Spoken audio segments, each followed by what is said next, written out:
اور سلطان محمود غزنوی رحمت اللہ علیہ بڑے عظیم بادشاہ ہیں مسلمانوں کے، انہوں نے ایک مدرسہ قائم کیا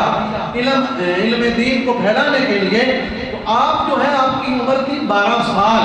آپ اس مدرسے میں تعلیم حاصل کرنے میں مشغول تھے۔ جب آپ وہاں پہ 12 سال کی عمر میں علم حاصل کر رہے تھے تو آپ اتنے علم میں مصروف رہتے تھے کہ اکثر آپ کھانا پینے بھول جاتے تھے، ہر وقت علم میں مگن رہنا، کبھی کسی استاد سے علم پڑھ رہے ہیں، کبھی ادھر پڑھ رہے ہیں، علم حاصل کرنے میں اتنا مشغول کہ کھانے پینے کا بھی خیال نہیں آ رہا۔ تو ایک دن سلطان محمود غزنوی جو ہے رحمت اللہ علیہ، انہوں نے مدرسے میں جو ہے وہ تشریف لائے، چکر لگایا، مدرسے میں آئے تو سارے طلباء جو تھے وہ اٹھ کر آپ کے استقبال میں کھڑے ہو گئے، آپ کے ادب میں کھڑے ہو گئے۔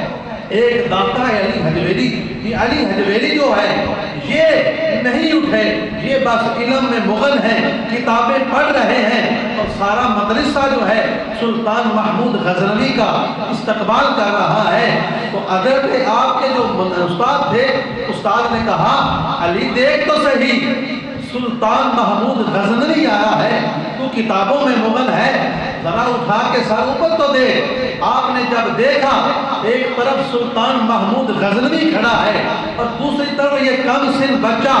علی حجویری کھڑا ہے، جب اس نے نظر داتا علی حجویری آپ جو بچپن ہے اس پہ آپ پر جو ہے نظر ڈالی تو اس نے آپ پر نور خدا کی تجلیات کو جب دیکھا اور اس نے اپنی پلکیں جھکا لی، آنکھوں کو جھکا لیا، نظر جھکا لی اور کہنے لگا،